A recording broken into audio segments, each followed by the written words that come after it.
In a bustling warehouse, the floor manager humiliates an older worker who has an accident by announcing it over the PA and parking a wet floor cone beside him. A forklift operator breaks policy by stopping the line to shield and help the man, risking her job and losing pay. Quiet changes ripple through the workplace afterward, shifting how people respond to need without fanfare. Before we dive in, don't forget to like, share, and subscribe. And hey, where are you tuning in from? Leave your country in the comments. I love seeing how far these stories reach. The floor manager set a yellow cone beside the older man's boots and clicked the PA. Attention, aisle 12 sprung a leak.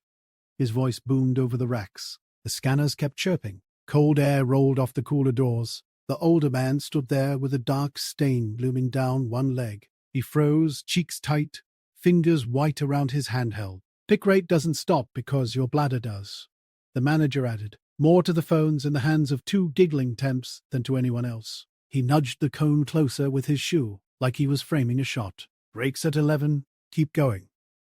From the top of the ramp, Maya watched the stain spread. Her forklift idled under her, the beeper loud in the cavern of metal and light. She knew the manager. He could be decent sometimes. He also counted every minute, every scan, every pause at a water jar. She had one final write-up left on her record. One more, and she was done. Mortgage, kid, her sister's name on the loan. She could look away. Everyone else was. The older man lifted the tote, hands shaking, and bent to scan a case of cereal. People in headsets pretended not to see. Someone snorted. The cone sat next to his foot like a spotlight. She swung her forklift sideways across the aisle and killed the engine. The beeper died. The sudden quiet made heads turn. Maya climbed down, shrugged off her orange vest, and wrapped it around the older man's waist like a skirt. "Come on," she said, soft. She took his handheld and thumbed it to brake. At the end of the aisle stood the red emergency stop for the conveyor. Maya pulled her lockout tag from her belt and clipped it to the switch.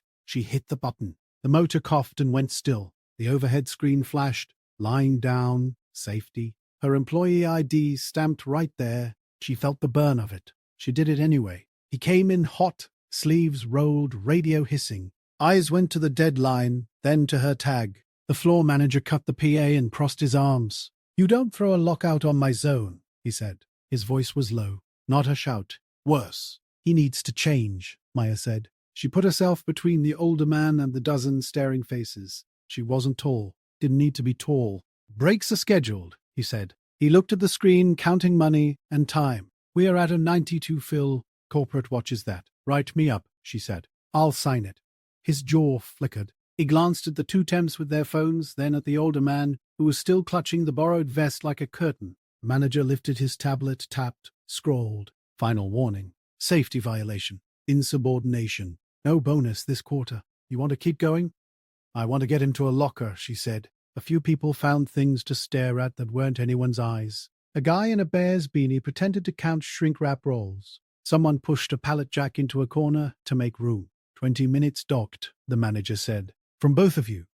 30, Maya said, and picked up the yellow cone. "Let's make it 30 and call it even." He didn't smile. He didn't stop her either. He swiped the stop. The line stayed dead until he took her tag off with 2 fingers like it was dirty. He slid it back to her. "Clock it, then, and don't do this again."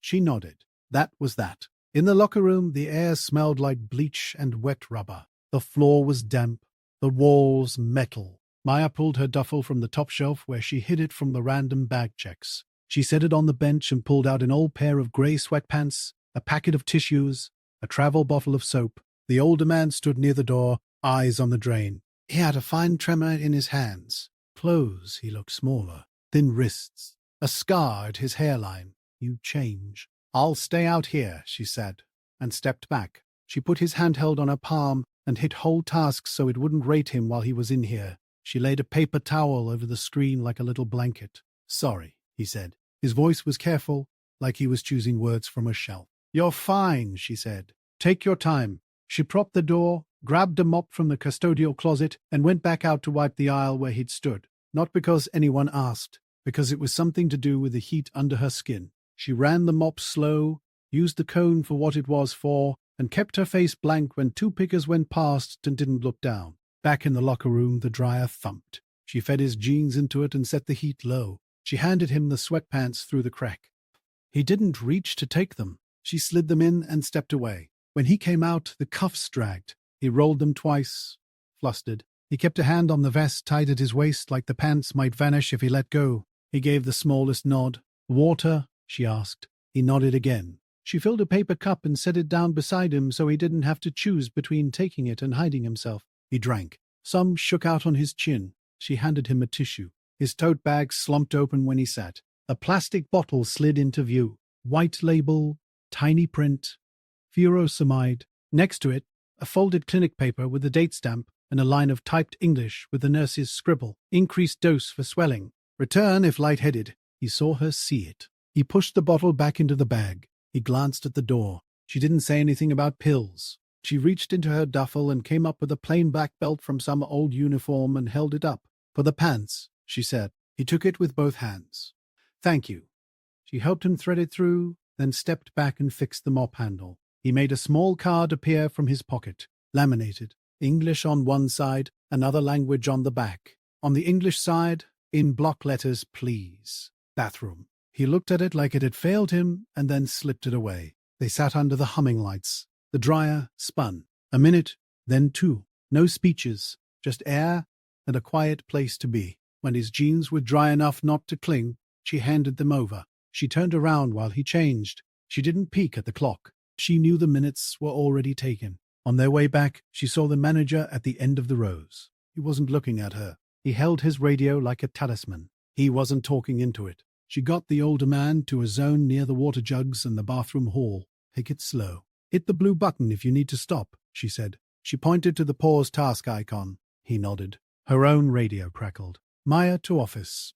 The HR office was glass on two sides. Fluorescent glare, fake plant. The HR rep sat small behind a big screen. The manager took a chair, arms folded. They said the words. Policy, chain of command, efficiency, liability. She signed where they told her. Final. No bonus. 2 days suspension without pay. She kept her mouth shut because if she opened it, heat would come out, not words. Outside, she texted her sitter, "Might be late. Pay you. Extra." She ordered food delivered to her place because she knew she wasn't going to have energy to cook. She checked her bank app. It made a shape in her chest. She looked at her hands and saw she'd scuffed a knuckle on the forklift. A little blood had dried under the nail. She went back to her truck and drove pallets in circles for the rest of the night. People looked at her different. Not bad. Not all good. A guy in the next bay said, "You crazy."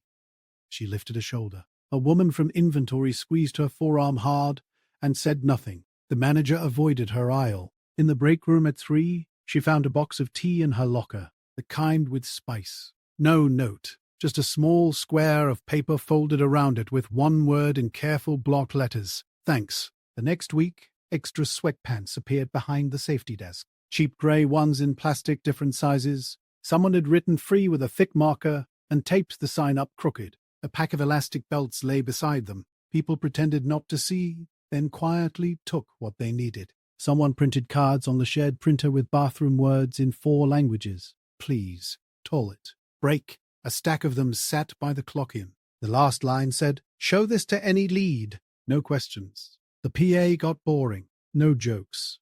No call-outs. Music from the early 2000s. The manager kept the cone next to the janitor closet now. When he passed Maya, he didn't make eye contact. He kept a roll of paper towels in his back pocket. One time she saw him lean a mop against a wall and hand a man a water bottle without a word. The older man moved to a zone by the bathrooms, picking spices and napkins and things light enough to do slow. He'd lift a jar of paprika like it mattered. People learned his name. Not everyone. Enough. He nodded first now. Sometimes he stood at the water jug and held his cup just to be near a place he could go. 2 weeks later, the safety briefing slid a new line into the script. Anyone may request an immediate personal break for urgent needs. Don't wait. No penalty. Heads lifted when they heard it. No clapping. Just the sound of pens scratching on laminated cards. One night, a kid in a hoodie had a nosebleed. Blood down his wrist, eyes wide. A woman from dock hit the same red stop. No one yelled. They handed the kid a towel and sat him on a crate. The manager walked up, looked at the line, looked at the kid and said, "It's fine."